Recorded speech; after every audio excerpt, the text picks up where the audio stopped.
All right. Phones on. All right, 3. Let's watch them.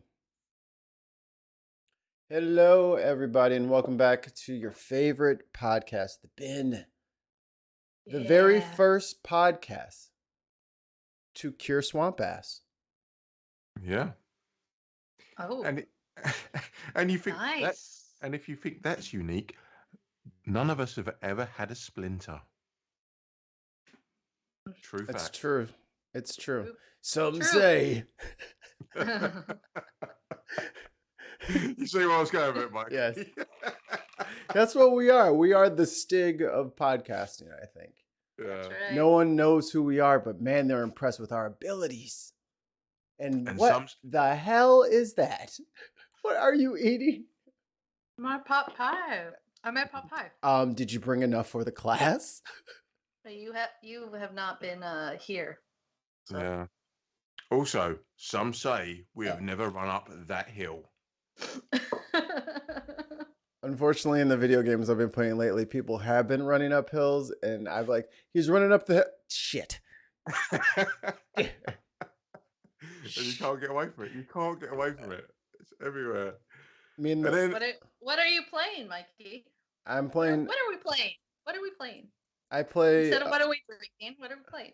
I play this really hard game called Naraka Blade Point, and I'm doing pretty good. It's like it's a battle royale, but it's mostly like melee weapons. So it's swords and spears, daggers. It's that kind of. So and it's all kind of like feudal Japan. So samurais and yeah, it's good stuff. What are you playing, Brenna? A while ago I got the Xbox One version of the upgraded Ezio collection for Assassin's Creed. And so I started playing 2, and then I'm like, actually what I really want to play is Brotherhood. So I've been playing Assassin's Creed Brotherhood on the Xbox One, and I'm very happy. Did you get the X, or are you playing on the regular one? The one. Okay. That's the joint I got. I can't put my head around that a system is $500. I just can't believe it. Yeah.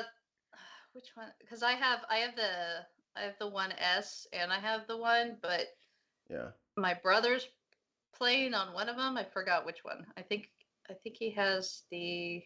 I don't know. No, it's just the Xbox to me, well, and it's been working fantastic. Once I replaced the batteries on my remote control, it suddenly started working. It's all about the wires, man. Fancy that. Got to go with the wired. I can't have wires. You have to have the wires. Where it's located. I'm currently playing Alex Kidd in Miracle World. It's fantastic. On my Sega Master System. Ooh. I'm lying. I don't get a chance to play my PlayStation. My PlayStation goes on for Disney Plus, and that's it. And I don't get a choice in watching that. I was about to say, yeah. Wayne's over here. Like, yes, I was playing Sonic Spinball on my I'm like, first of all, there's no way you have one that's working. like you picked such a fantastical game. I was just like, wait a minute. Wow. I'm playing Sensible Soccer on my Amiga 500. Yeah, I'm playing Dragster on my Atari 2600. I also for my birthday, my wifey got me the new Mario Soccer. Oh wow!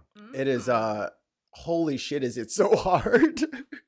Is it kind of like Rocket League but with people? No, think of Mario Kart battle mode with a ball. Oh, there's items. Wow. There's items now. What? That sounds decent. Yeah, it's nuts. Yeah, it's absolutely terrifying. Mikey, I would love to play you at FIFA. I was looking because I think FIFA's owned by EA, right? Yeah. I think I have the EA thing. I might be able to play. I don't know if I can cross-plat from PC to PlayStation, but okay. there might be I think you might be away. So I will smoke your boots on stream, Wayne. There's one thing about me. I learn video games very quickly, which is why I get bored of them. Yeah, but Mikey, you don't know football. I played. I literally played. Okay. For the audience, can you explain the offside rule for me, please? Yeah, when the offense dude goes past the last defender. Yeah. Without the ball. Without the ball. Well, yeah, without the ball.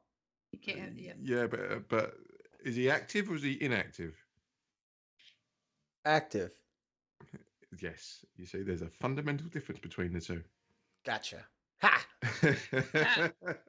They have to be active. That's why it has to be played to them. You can stand on the goal line, but if no one kicks you the ball, it don't matter.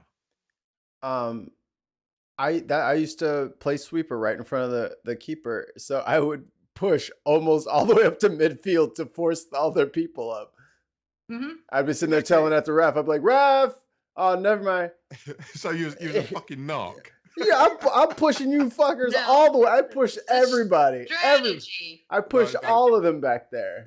To be fair, Mikey, I'm a goalkeeper. I always used to select one of my centre backs to be my last man, and I'd be like, my last one was a guy called Rob, and I'd be like, "Rob, you're my last man. I don't want to see anyone behind you when we go forward." And as soon as the ball went upfield, I'm like, "Get up, Yep. Rob, get him the fuck up."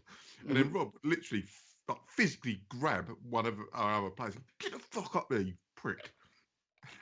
The ball comes straight back over. All these people are offside. Yep. And I get a nice free kick. And that's the kind of role I like to play. The dude who just spoils the fun for the other team. Just that's the sweeper who refuses to back up at all. Who won't go 5 yards past the midfield. Like somebody else will take care of it. Just you. It's like, well, I know y'all ain't coming over. I know y'all ain't coming over here. Y'all gonna have to play offense over there. Mikey be there like Gandalf. You shall not pass. Exactly. And I stuck and then I had my wizard staff and I slammed it in the middle of the soccer field and there was an explosion. All the grass was gone. Several people got burned that day. Yeah, and the Balrog fell to the pits of doom. But then his whip with the ball. But then his whip came up and grabbed me. I just watched that. Oh, that's run, you fools! Fly, you fools! Can I just point out a massive flaw in Lord of the Rings? Massive floor. Yeah. What? Why didn't they just summon the eagle? Oh, flaw. Yeah, flaw. Sorry, yeah. Sorry, I just Steved. Yeah, you really did. Wow. Oops. K-pop. K-pop. Why didn't they just take the eagles and fly them straight to Mordor? Because they would have killed them with the ring wraiths. No, but the eagles fucked up the ring wraiths. No, they can't fight the ring wraiths in Mordor. That's where they respawn, man. Oh man, you can't fight them in there.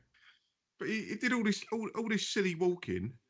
You could have got the eagle. I'd have been like Gandalf, for fuck's sake, mate. Actually, I would have just given the ring to Sam and let Sam do all the hard work because he was uncorruptible. Yeah, do you know what? Sam would have probably just pressed it into a potato and stuck it in his bag and be done with it. So I'm not. All right, I'm gonna go out on a limb here. Let me take us out. Let me get out of this screen. I have a theory that could have made Lord of the Rings much quicker. Mm-hmm. A trebuchet. Yeah, just chuck it. I'm saying you could just launch that thing. Yeah. Or use the eagles. You make a little like a little missile with one of Gandalf's fireworks. And you just fucking Cobra missile that bitch straight into the volcano. Well, there you go. Gandalf could talk to the eagles and like give them commands, right? The ring can't fit on one of their talons because they're fucking massive. Just like tie it around its neck and say, no. The ring will change sizes. It does. Oh, yeah, you're Remember? right. Yeah, Yeah, Tritium. that shit would magically be eagle-sized. yeah. And this big. And that would be dangerous. Oh my god! And Oh a big, my! a big invisible fucking eagle bearing down on you. Smaug is just shitting so himself. Smaug is trying to fly off to the elf land. Like, please let me in. I've not thought this through. or can the eagle just fly way up high? Yeah. Just drop it. And another thing, why did what's his chops release the Dead Army? They could have gone in there and fucked up everything. I mean, he did ask them to fight the wrong fight. I would have been like, go storm the gates at Mordor. Yeah, go and do that, and then we'll talk. And then we'll after. just just trot right through and bloop, drop that in there, and we're going home. No loss of life. And then he could Columbo it at the end. Hey, just one more thing. Go and do this. Can I have that short? Exactly. Oh God, we're pointing plot holes in this bleeding story that was written many, many years ago and created into one of the best-selling films of all time, which is now being created into a new series. Yes. Prequel series. Yes. I haven't watched any of or read any of the stuff about it because I like to be surprised. There's so few things that provide wonder in this world anymore. So if I can avoid watching a TV show and be surprised for 15 minutes, it's worth it for me. But Peter Jackson says Amazon's Lord of the Rings TV series ghosted him. Some of you might remember Peter Jackson as the real life Hobbit, Kiwi, who directed all of the Lord of the Rings movies. But I think did he do The Hobbit as well? No. Did he? Are you sure? He produced it. It was okay. Out of his production. No. Well, he didn't even want to direct the originals. Really? Yeah, he was trying to push it off to some other. To be fair, he done a fucking good job. It's a lot of work. I mean, he basically took over an entire country. Yeah. And turned it into. To be fair, New Zealand ain't that big. They didn't really have anything else planned, so. That's a sort of like. They have goats. Get all the sheep out. They have goats there. Yeah. So many people got their fortunes from keeping the sheep off the sets. Yeah. They're sheep wranglers. All right, guys. All right. We need one for seed. All right, you come. Yeah. just you. Who let Dolly in a fucking pen? Jesus Christ. Oh, well, Mr. Jackson, she's really been working on her lines, and she really thinks she can she audition for Galadriel? How many? Oh my God! How many scenes where you see orcs running? Do you think that they were like superimposed over sheep? Little sheep. That's why they were so awkward. I don't know if you guys know about the costume work in that movie, but John Rhys Davies had to do like 5 hours of makeup every day to be a Gimli, and he was allergic to the adhesive.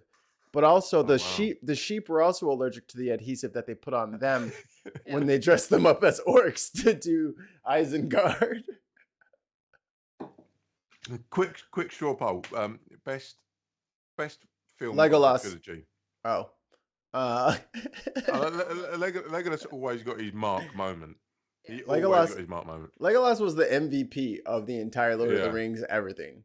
He had the most kills, most assists, coolest outfit, like MVP. Yeah, best hair. Year. Yeah, he had a little braid thing going with the straightness. Yeah, he had it all. Legolas, Orlando Bloom. I think Scott from Five, our friend of the show, actually launched an official complaint because he won best hair and Smash It's Pole Winners Party 98 and 99, and he was offended by Legolas's great hair. Wow. We don't think about the consequences of some of these things. Wow. We don't think about how they affect other people when you give an award to one man. But back to the question at hand. Which film out of the trilogy was your favorite? Out of The Hobbit and the No, just Lord of the The Rings. Lord of the Rings.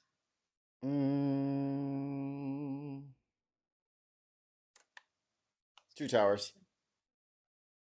Good question.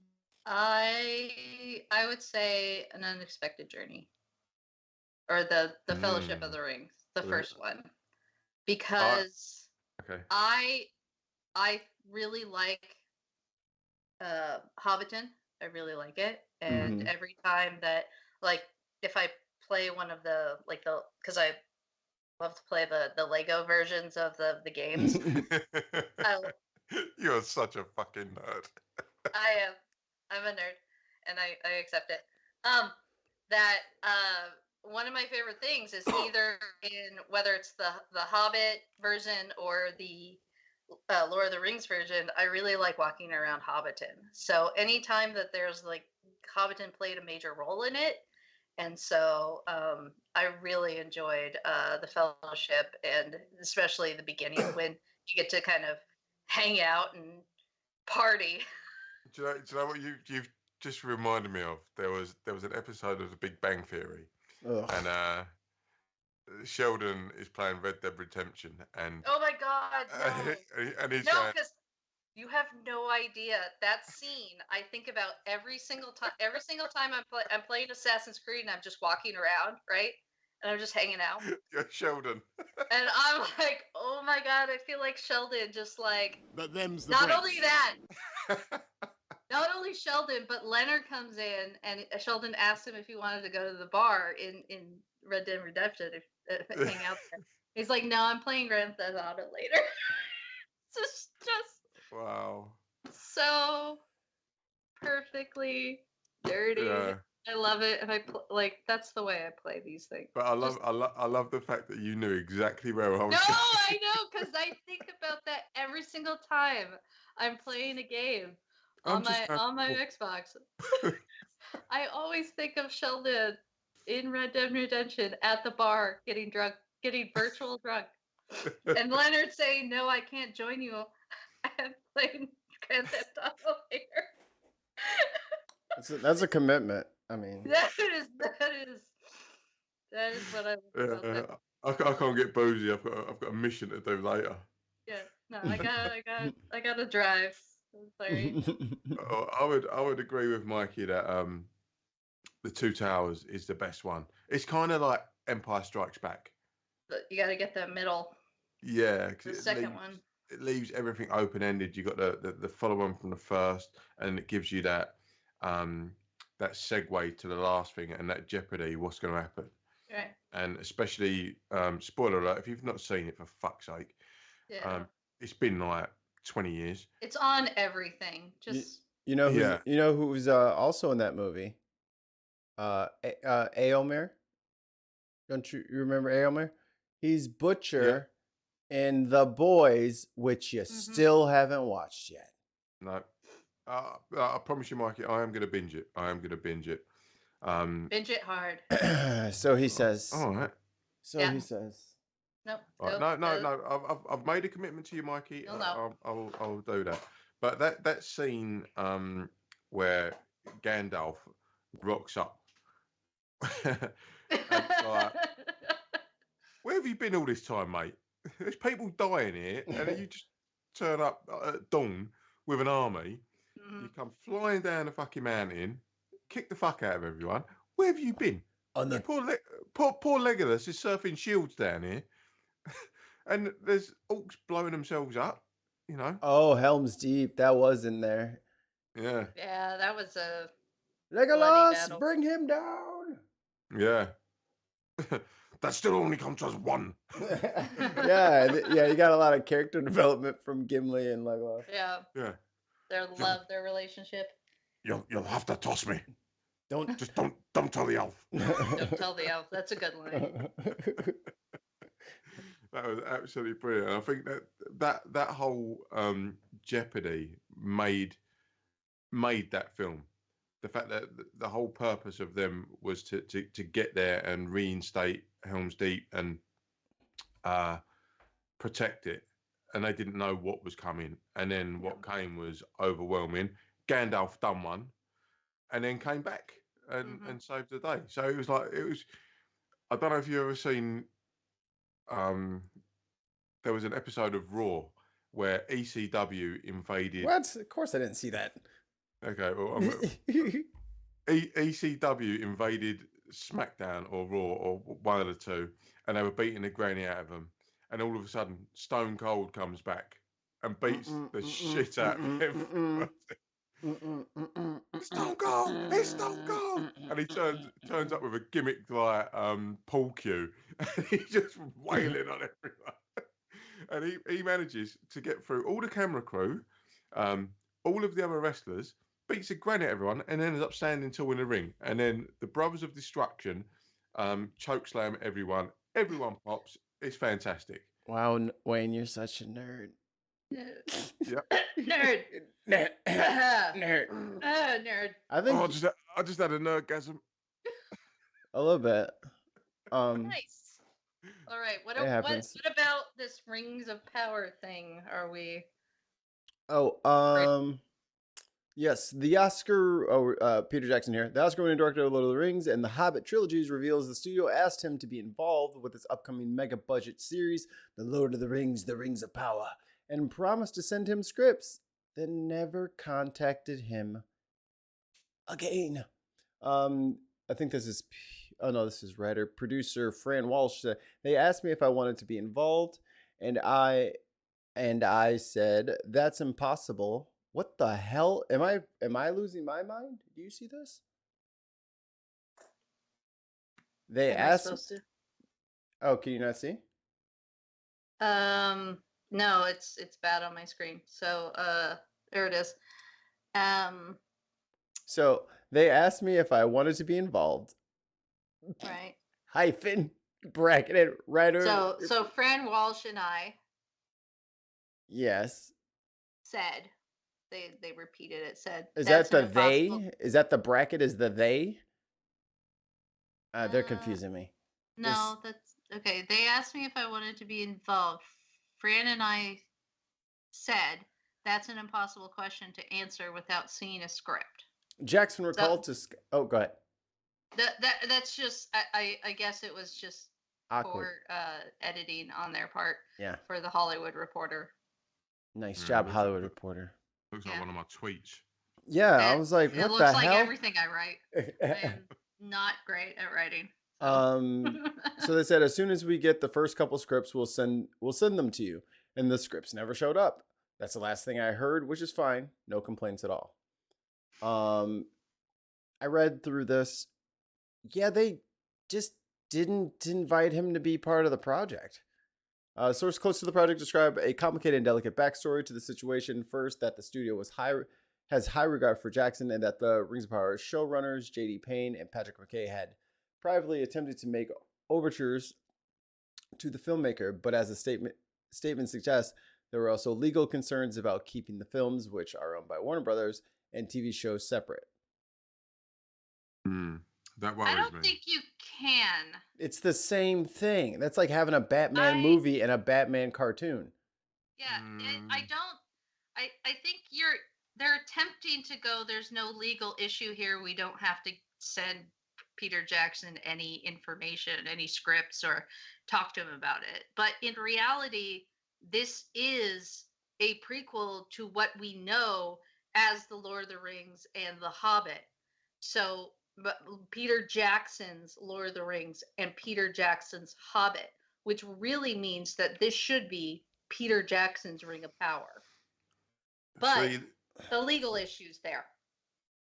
I fear that they're going to end up doing exactly what they've done with all of Star Wars. Star Wars has been retconned to fuck. There is no consistency in the canon of Star Wars if you look at all the different shows, because they're always prequels, and that really fucks me off. Because the prequels fuck up the original canon in the sense of this happened then, but say for instance the Clone Wars. The Clone Wars happened so long ago in the original New Hope, but when you look at the prequels, it was 18 years ago. They made it seem like it was some ancient war that happened so long ago, but they Luke Skywalker's apparently 18 in A New Hope. What? Right. And you think the Clone Wars was there's no aftermath for that? It's yeah, and I'm worried that they're gonna do the same thing with this Lord of the Rings series. There's gonna be so many like plot holes and flaws in it that I don't know. I don't know whether they're going to stay true to canon or they're going to retcon it. And when you retcon something, they have to then explain how something else happened in the film. So yeah, I'm a little bit concerned on that front, but me inner nerd just wants to see it. Right, and we're all going to be attaching it to, like, for some people, like, say my brother, Mhm. who loves the original trilogy books, loves them, read them, 5-6 times. Yeah. Never read any of the with the Silmarillion. Yeah. Never read any of the lost stories or the tales and stuff. So, how much is this?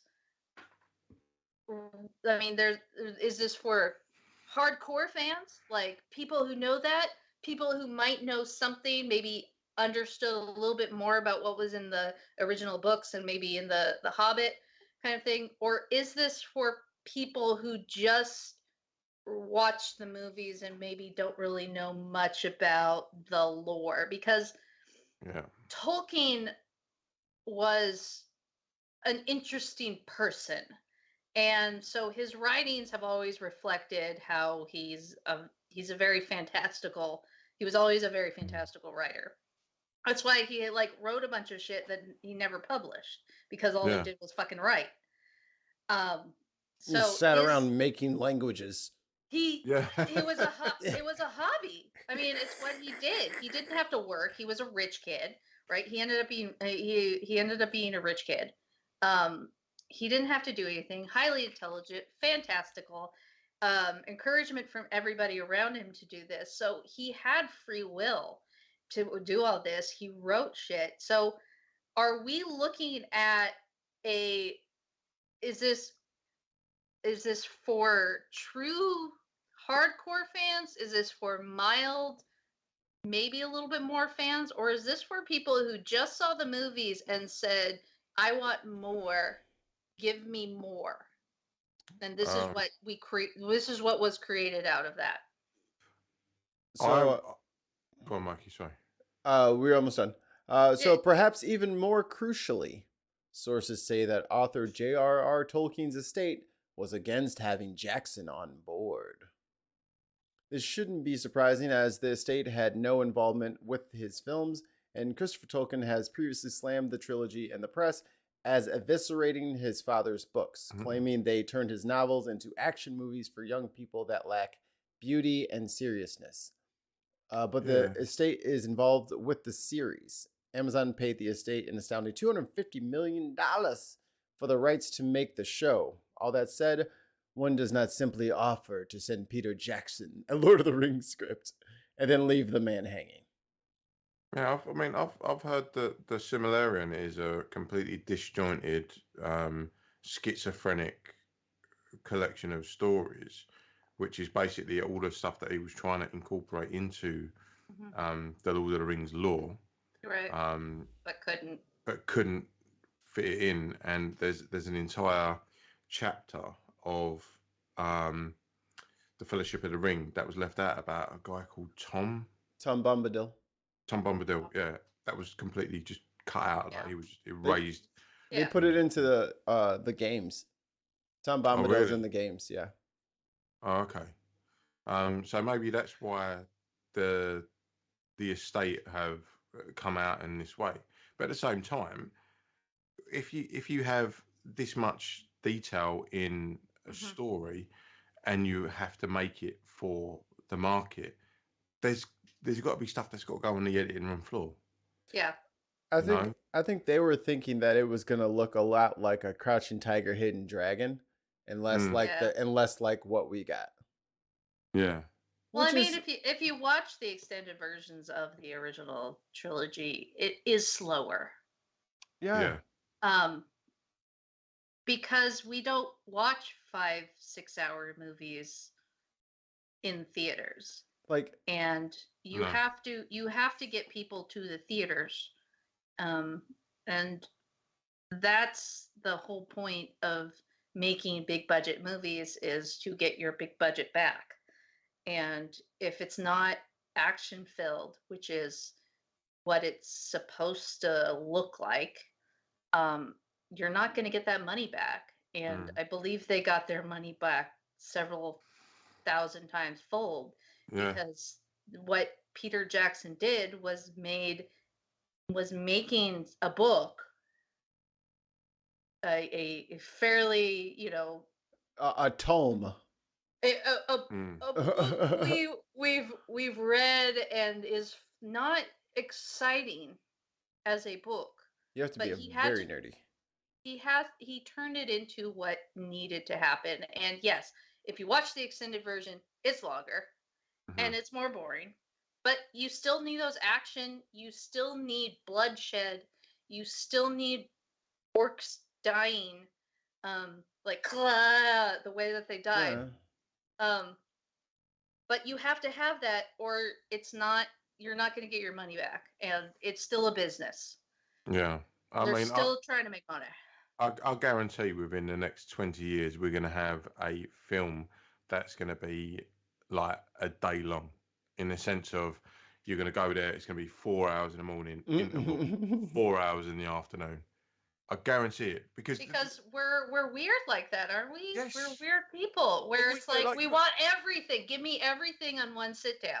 One of my favourite films, well, mine and Kerry's favourite film, that we watched together, is Rocky 4. It's 89 minutes. 89 minutes. That's like a long fucking YouTube video. You know what I mean? That's nothing. That's one of our streams. Yeah. Pretty much. That's it. And yeah, we're not exciting as Rocky. Yeah. Bullshit. Speak for yourself. I'm about to do a montage. No. Turn it off. Turn it off. All right. What else we got on the docket, sir? Do we want to react to the Attorney General's statement? I would like to react to the Attorney General's statement. Are we all watching this live for the first time? Yeah, he's done talking now. It was about yeah. He might still be talking. I don't know. Okay. We'll see. No, I think it was just a short statement, so I think we'll be okay. Let's go. Let me make sure everything is where it's supposed to be. Mikey, just remember, them's the breaks. Them's the breaks, guys. But them's the breaks. Yeah. Evidence. I expect Merrick Garland to push back on that. But Merrick Garland is a cautious, careful institutionalist who believes in the rules and believes in protocol. All right, let's rate this young man's outfit. He looks like every other 26-year-old. It looks in an Italian suit. It looks very safe.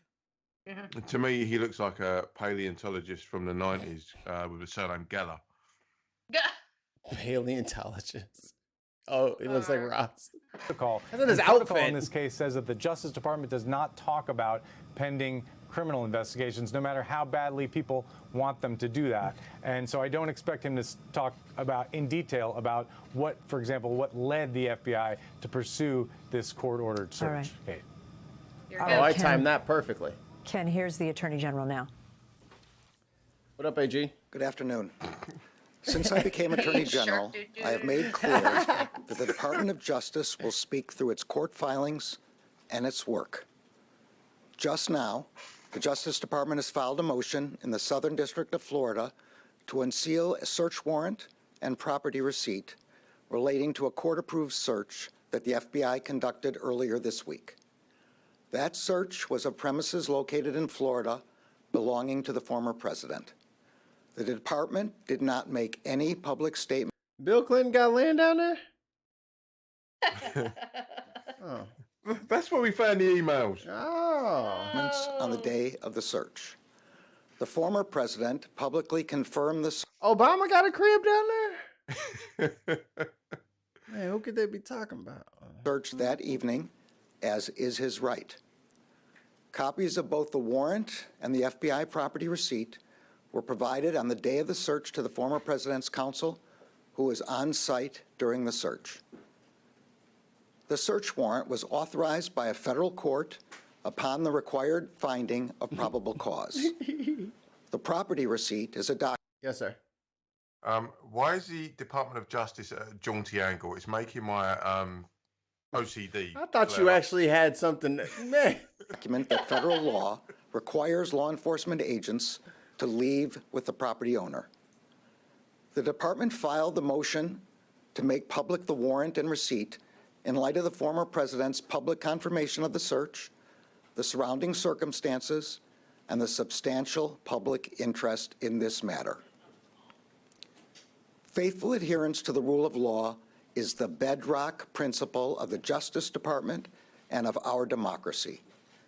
Upholding the rule of law means applying the law evenly, without fear. Law and order. Law and order. Yeah. Or favor. Yep. Under my watch, that is precisely what the Justice Department is doing. All Americans. Is he not an appointee by Trump? Yes. Oh, for fuck's sake. Yeah. It's so sweet. So now he's the target of QAnon. He's part of the deep state. He's been nobbled. Yeah. Mhm. This whole time, who knew he was right in our midst all along? Fuck's Oh sake. my God. Are entitled to the even-handed application of the law, to due process of the law, and to the presumption of innocence. Much of our work is by necessity conducted out of the public eye. We do that to protect the constitutional rights of all Americans and to protect the integrity of our investigations. Federal law, long-standing department rules, and our ethical obligations prevent me from providing further details as to the basis of the search at this time. There are, however, certain points I want you to know. First, What do you think the first one is? Ooh, points. Trump took documents from the archives. I bet you says Trump's a bitch. I don't think he would do that on this particular press conference, but the Oh. next one. I would say overwhelming evidence that something happened. I don't like, to tell you the truth, I don't even know what they went in there looking for. But The documents he took from. Yeah. Allegedly, he took documents from the archives, which is illegal. His integrity. Integrity. what could he have taken though? Like what do you think he took? Well, anything anything that's taken from the White House that's a legal document has to be approved to be moved from the White House, in my understanding. So if you just say, okay, well, I've got this paper here that I've been given by the CIA, if you take it out of the building, you kind of have to sign it out. It's kind of like, Hillary Clinton's emails, right? That No, they're in the toilet. Did this fool print out his emails? probably. His dumbass. No, he had. I mean, he's about as old as my dad, so No, but yeah. his press briefing was always one page, wasn't it? Like his all this press Bullet briefings. points. It was no, yeah, it With was pictures. bullet bullet pictures. points, Yeah. and it had Bright to say colors. Trump in it because the only way that he'd pay attention to what his briefings were was if his name was in it. Yeah. Well, his names are in it now. Well, now we've got all that shit. But I think that I'm fairly certain there were also video surveillance that was taken from the property as well. Probably Well, for they- certain dates. They had pictures of like documents stuffed down the toilet. Yeah. We're trying to flush them. Yeah. Yeah. Where's Joe the plumber? Exactly. He could have On helped the out. golden toilets. Yeah.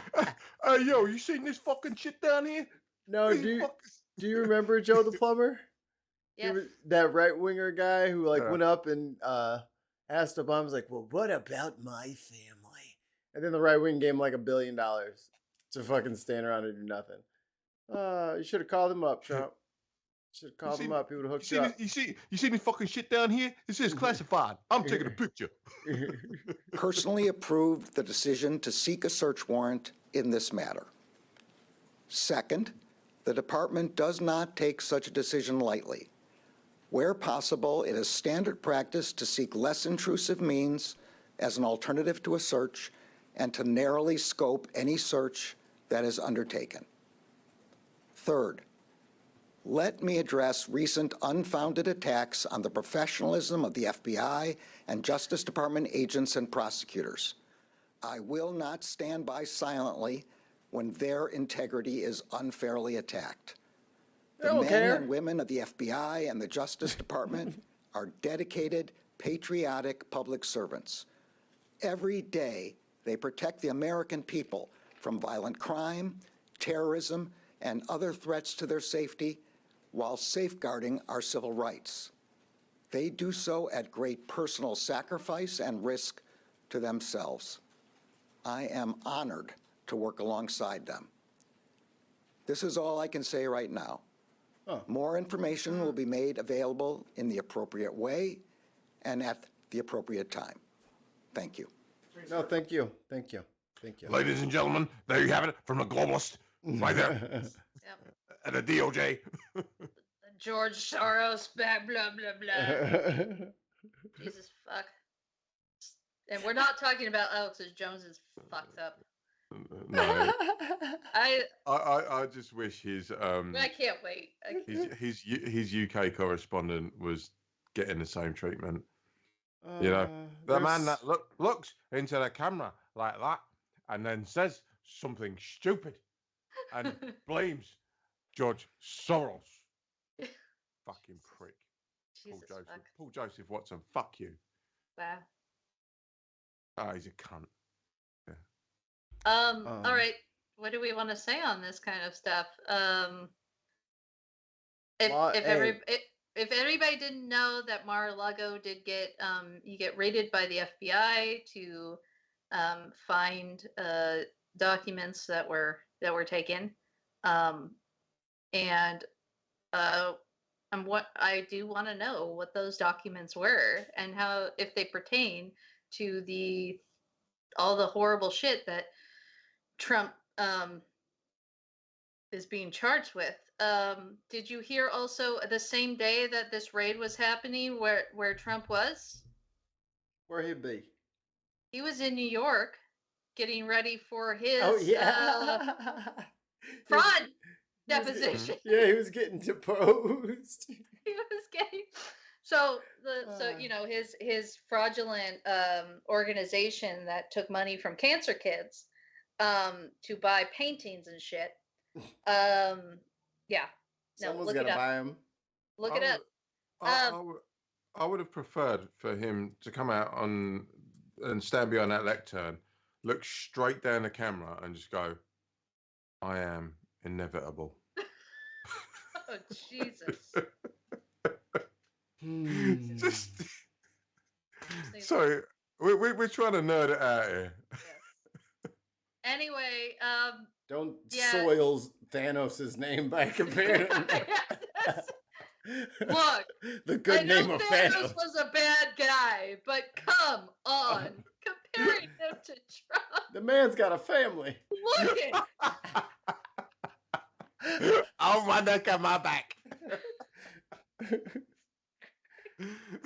Anyway, but them's the breaks. Anyway, Trump pleaded the fifth in New York like 500 times or something, 400, 500 times. Wow. So, but he said that only people who are guilty do that, like mobsters and stuff. Yeah. Oh, it doesn't apply to him. Oh, maybe he forgot. It's different. It depends on the person. If it's a political rival, then yes, they're guilty. And their skin tone. And they're guilty. Yes, they're Obviously. guilty if they plead the fifth. But if it's a rich white guy who votes Republican, definitely not guilty. Just doesn't want to tell. They're trying to get. They're after him. So also that came out was Chester Cheeto's hour-long conversation with the Georgia Secretary of State when he was trying to find that 12,000 votes. Oh, It's God. so like at first I was like, I do not want to listen to this. I'm like, we're probably going to cover it. One of us will have had to have listened to it.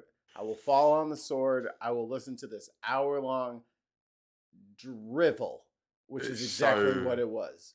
It's so beggy. It's so beggy. He's tried every piece of manipulation he can think of. Mm-hmm. Everything he can think of. Well, the country would really appreciate it. It's like, oh, patriotism's not working. It's like they got like a dry erase board and they got like it was like an episode of House and they must have had like all the symptoms up there. Yeah. And it was just all the ways and he was just like erasing them. I was like, fuck, that didn't work. And it was so sad. And he was just beggy. Beggy. And his like speech, I know his speech is like already kind of like abnormal, but to hear him talk for like 20 minutes straight and like not in like without a teleprompter, like just regular talking. I don't know, man. His clutch is slipping, dude. His clutch is slipping. Like it's noticeable. Like he'll interrupt himself and not remember what he was talking about, and then he can't listen to the other person, and then he asks them the same question they just answered, and they're just sitting there like, what the fuck is like the Secretary of State and the other guy, I forget what the other guy's name was, but it was embarrassing. Like at first I was like, oh, I'm gonna laugh at him, but I just started feeling bad. Yeah, like it was just dark. I know, like none of us are qualified to diagnose anyone with any kind of syndrome, but he does fit all the characteristics of a narcissist and a mental disorder narcissist, and the fact that he's unwilling to take criticism, he can never be wrong. He's just he has to be top dog, and I think it's because he's had smoke blown up his ass his entire life. Yeah, he's never been told no. What happens with that is, if somebody says no to him, because he surrounds himself with yes men. If somebody says no to him, he sacks them, fires them. Yeah. And so what this causes is it causes people around him to be afraid to go against him because they are worried about being fired or having money against money raised against them, kind of like that. And it's the most hostile work environment I could even think of in the political landscape of now. Yeah. That is such abuse of other people. Like it is psychologically dangerous. Mikey, I hope you're ready with your little soundboard.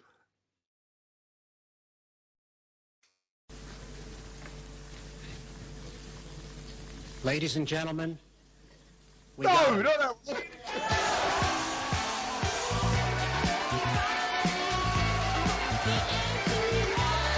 What? Not that one? That was the breaks. Oh, well, I didn't know that's the one you meant, but because of the parallels with the two fucking leaders, they're identical. They are.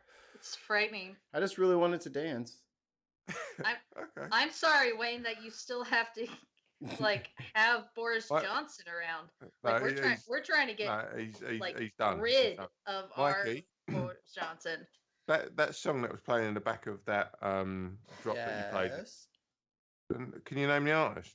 Yes, we did this 2 weeks ago, but you forgot. Oh, fuck's sake. Junior, senior. Yeah, all right. Fuck you. They're Danish. Yes, they are. You want to know where I heard that from? Probably Jartown. You. Oh. It was you. I learned it from you. we do a lot of videos. And I drink a lot of wine. And also we have Dig on America in the chat. It says, thanks for the correspondence here. Jesus Christ, Wayne, Who are you fooling? You ain't Mini Vin Diesel with hair. Find a proper shirt. And that's from Dig on America. Thanks, Dig on America. What is Dig on America, guys?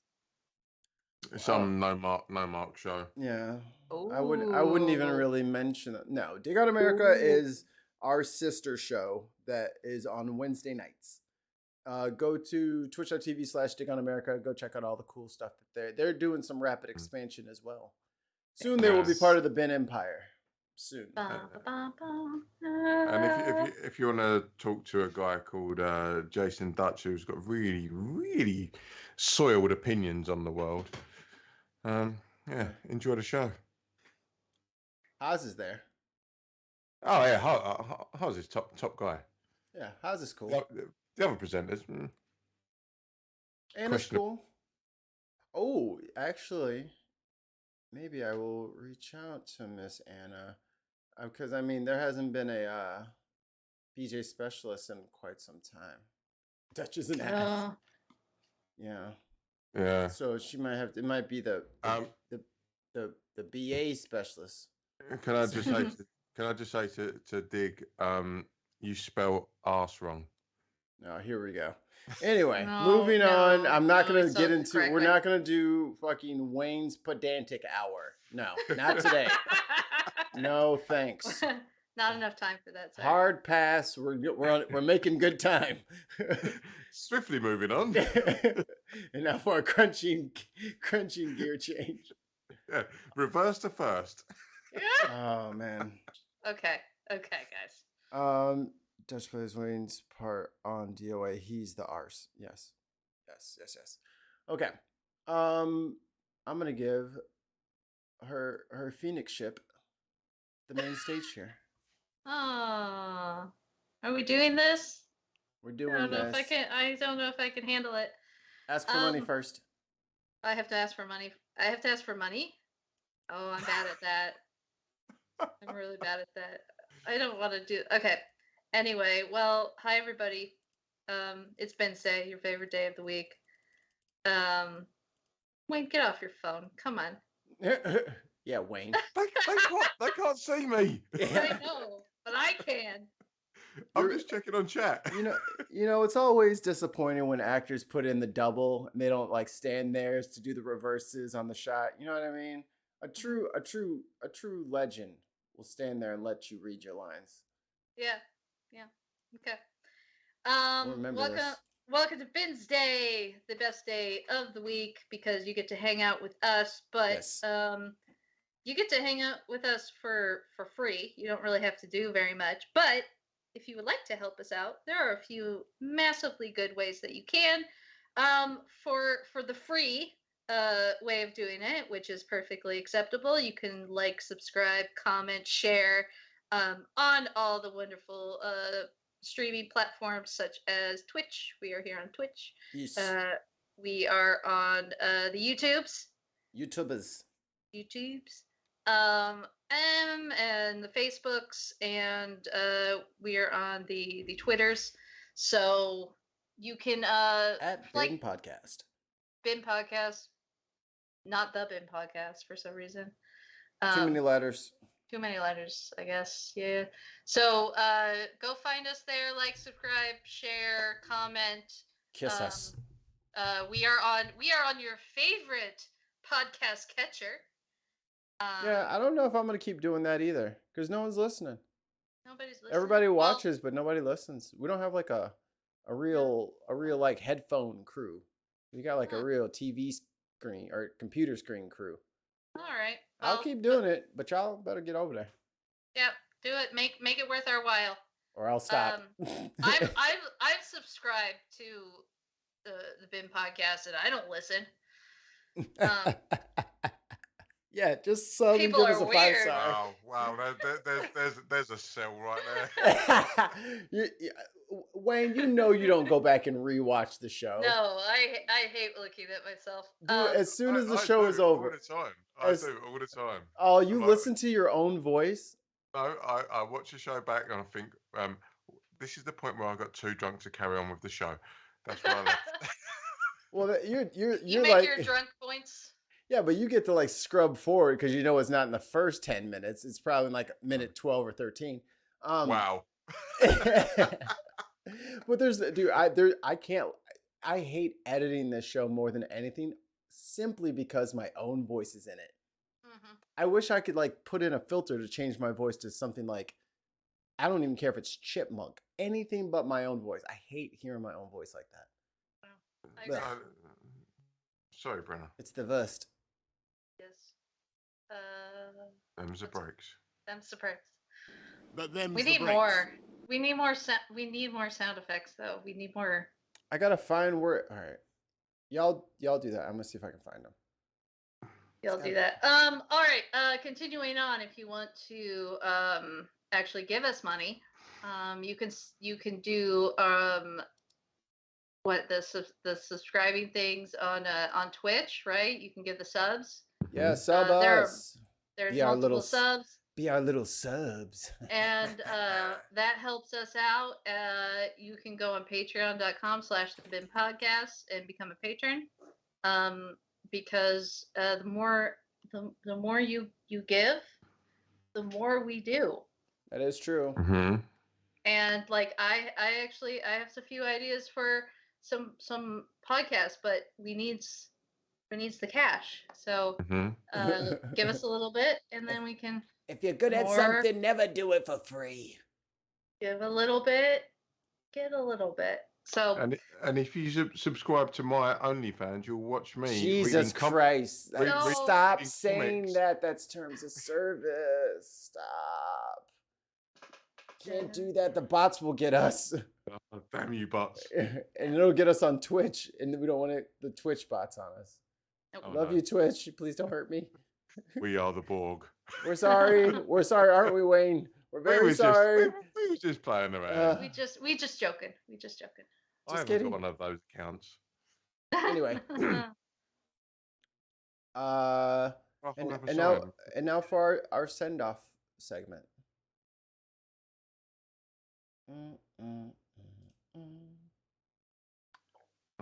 I was half tempted to get some Star Trek music, but no, I ain't fucking with Paramount. I ain't fucking with Nope. Paramount.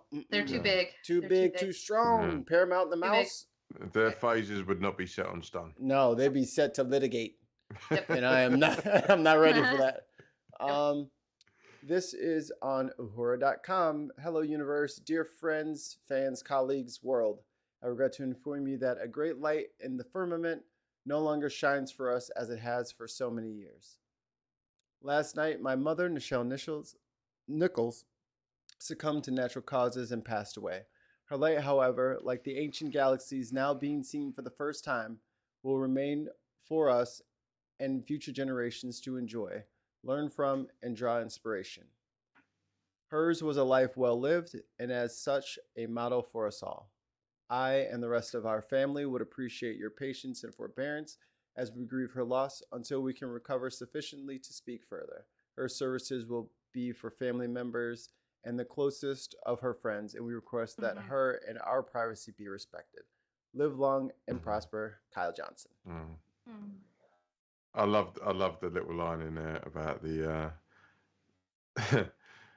the images we're seeing from the telescope, the James Webb telescope, just recently. That's a beautiful way to put it. So that was really well done, and a beautiful human now residing in the stars. She was amazing. Like just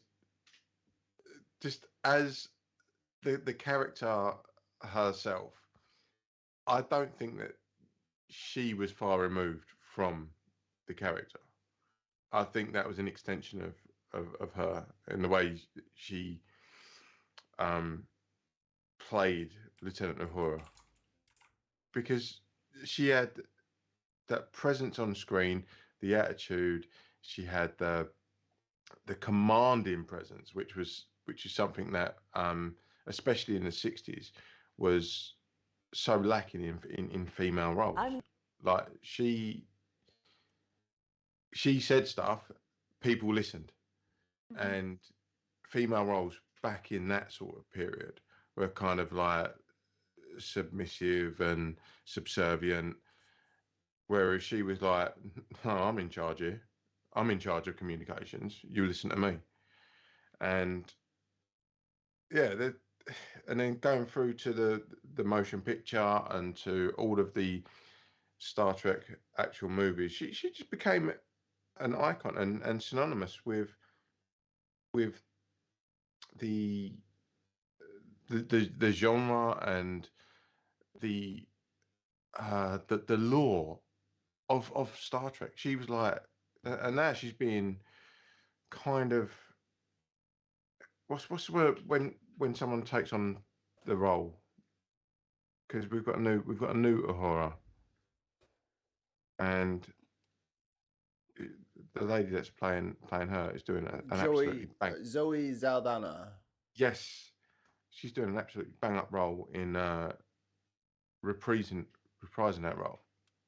And then we have another one for Strange New Worlds. So Yeah.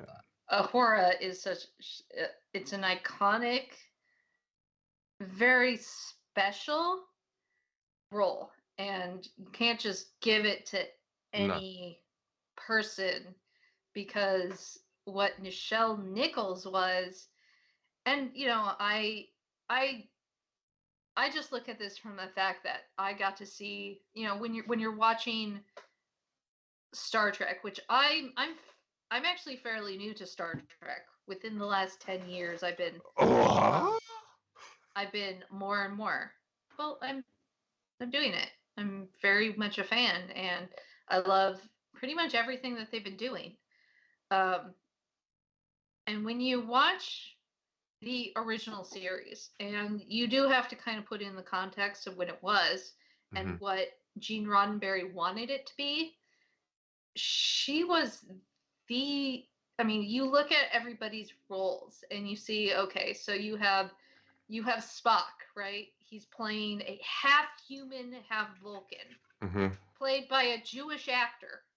Yep. Beside a captain who's Jewish.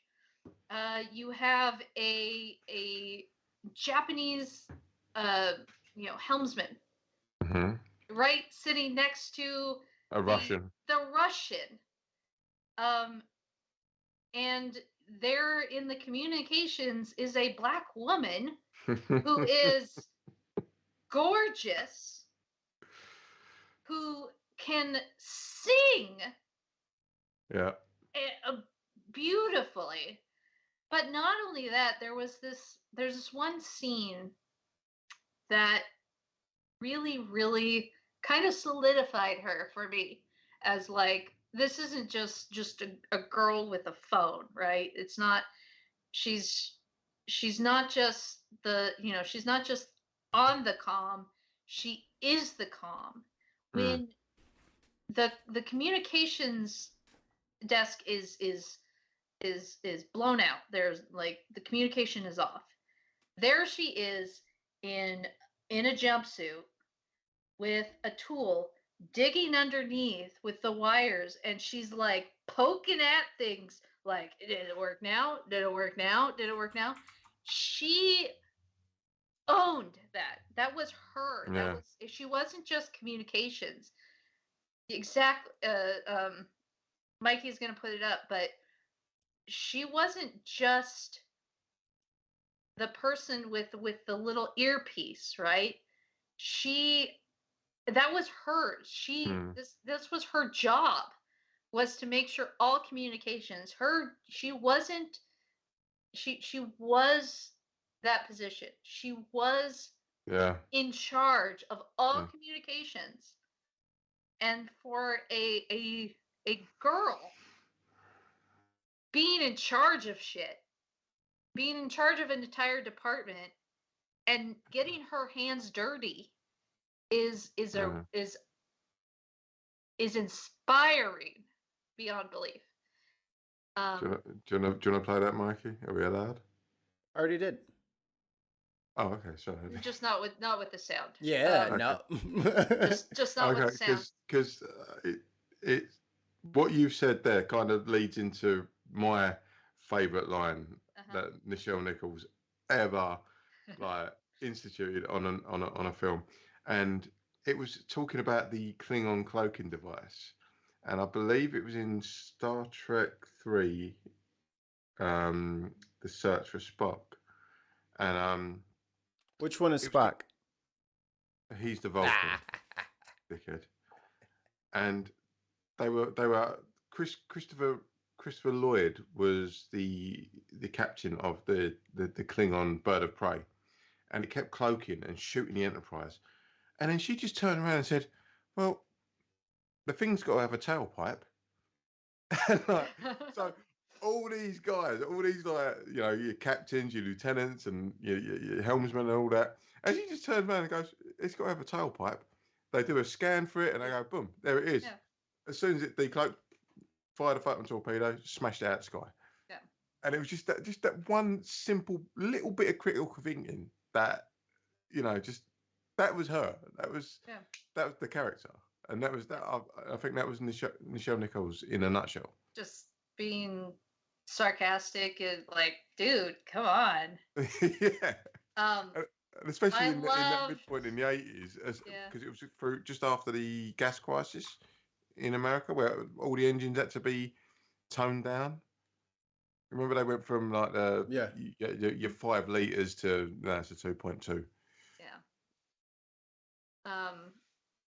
I also, if you ever watch the animated series, and I know that they keep saying it's non-canonical, but when she takes over the ship, because the dudes were being like controlled by the sirens, right? And she's like, yeah, I'm in charge now. And she just takes all the women, shoves them with guns, and says, we're gonna rescue these guys. Like, not only is that a woman in charge, it's a Black woman in charge. And she's just taking command and saying we need to get our crew back, and we're going to do whatever it takes. So ladies, grab a gun, we're going down, and we're going to get these guys. And if we have to shoot people, we will. That was in the mid-70s when the animated series.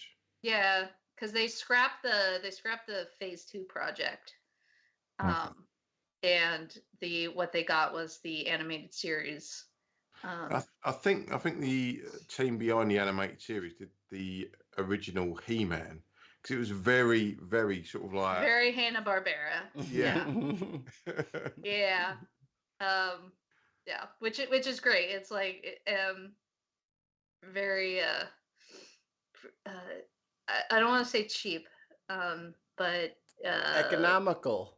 Let's go with that. Hey, they were able to pump out episodes every week. I mean, it was no Space Ghost, but I mean, it was up there. Yeah. It was I mean, well, Space Ghost was hilarious. Well, I think guys, we're actually going to wrap right here, and I'm going to leave a video to close you guys out with. So thank you guys so much for hanging out with us here on The Bin. To boldly go. Yeah. All right. I had so much fan mail that I didn't know I had that was in the mail room. That they offered me a contract. I also was offered a role, a play to do that was Broadway bound. And I was going to leave the show and take that. And it was a good role. Forget what the heck it was now. And so I went in and told Gene that I was going to, when the season was up, I was going to leave. And Gene says, you can't do that.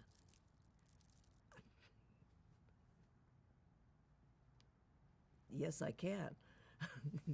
And he said, don't you understand what I'm trying to achieve here? I said, Gene, you've been wonderful. And I really thank you for this opportunity. But, this is, my life is theater. musical theater, and I'm getting offers for all kinds of wonderful things where I want to be.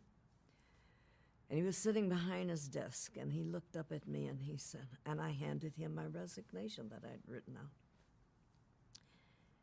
And he took it, I finally laid it on the desk, and he looked at it, and he said, take the weekend, Michelle, because that's how I know it was either Thursday or Friday. And he said, and think about it. And if you feel the same way the beginning of next week, if you still feel that way, think about this. It's more than you think it is. Just think about it. And if you still want to go on by Monday morning, I'll give you my blessing. You go with my blessings. And he took the resignation and stuck it in his desk drawer. And I said, thanks, Gene, and I skipped out of there. Whew, that went better than I thought. And as fate would have it, I've always used this way because I believe in fate. I believe it was fated. I was to be a celebrity guest at some fundraising thing in Beverly Hills. I believe it was an NAACP fundraiser, but it might not have been, but I think it was. And so I went to do this on that Saturday night, and I had just been taken to the dais and sat down when the organizer came over and said, Miss Nichols, how are you, and blah, blah, blah. And he said, listen, there's someone here who said he is your biggest fan, and he's looking chirpy, you know, and he said, and he's desperate to meet you. He really wants to meet you. And I said, oh, thank you. Now I know, you know, lots of fan mail, and I've seen it, the shows, and they're being on for, you know, and the ones that I got to see, because usually I didn't get home until after the show was over.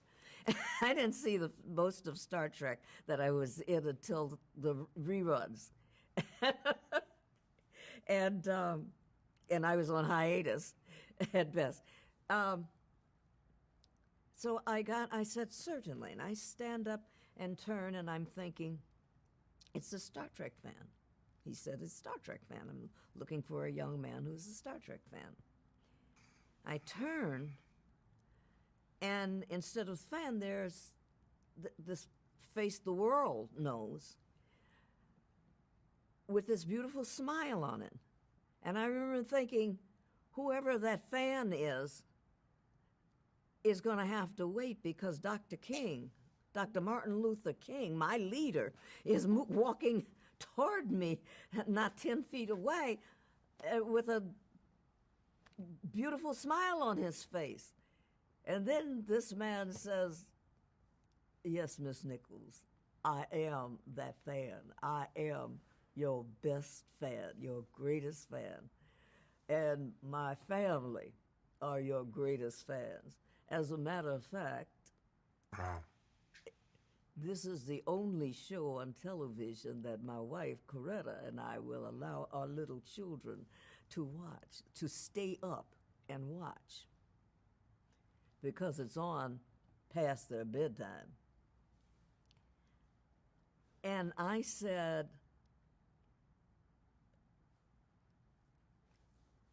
which was all that I was able to say. My mouth just opened and closed. He said, we admire you greatly, you know. And he said some more things, and the manner in which you've created this role has dignity and so forth. And he said, you know, and before he said, I said, Dr. King, thank you so much. And then I got the courage to say, and I really am going to miss my co-stars. And he said, what do you mean? Dead serious. What are you talking about? I said, well, I've had an off. He said, you cannot. And I said, well, I'm going to leave Star Trek because I'm going to say have an offer to star in I never got that far. I said, well, I'm leaving Star Trek. He said, you cannot. You cannot.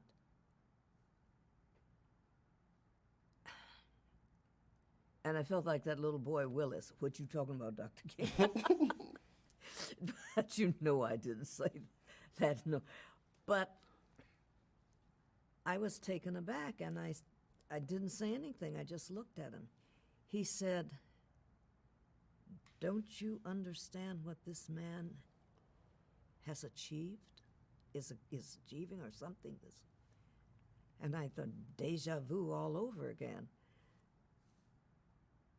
I just looked at him. He said, for the first time on television, we will be seen as we should be seen every day, as intelligent, quality, beautiful people who can sing, dance, but who can go into space, who can be lawyers, who can be teachers, who can be professors, who are in this day, and yet you don't see it on television until now.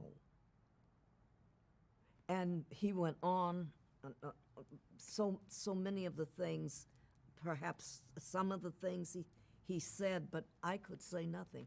I just stood there, realizing every word that he was saying was the truth. And he said, if you leave, Nichelle, Gene Roddenberry has opened a door for the world to see us. If you leave, that door can be closed because, you see, your role is not a black role. And it's not a female role. He can fill it with anything, including an alien. And at that moment, the world tilted for me. And I knew then, I didn't want to know it because I was going to go through some more turmoil for the rest of the week. But I knew that I was something else, that the world was not the same. And that's all I could think of was Dr. King. Everything that he had said. The world sees us for the first time as we should be seen. And I remember being angry come Sunday or whatever. Why me? Why should I have to? Whatever happened come Monday morning, I went to Gene, and I'm not sure to this day if I knew what I was going to say. He's sitting behind that same dang desk. And he had, whoever he was talking to had to leave because I went there first. And I said, Gene, and I told him what happened. And I said, if you still want me to stay, I'll stay. I have to. And he opened his drawer, and he looked up at me and said, God bless Dr. Martin Luther King. Somebody knows where I'm coming from. And I said, that's what he said in my brain. And he took out my resignation, which was torn into 100 pieces, and handed me the pile. And we just stood there looking at each other. And I finally said, thank you, Gene. And he said, thank you, Nichelle. Thanks, guys. Live long and prosper. See you next week. Bye, everybody.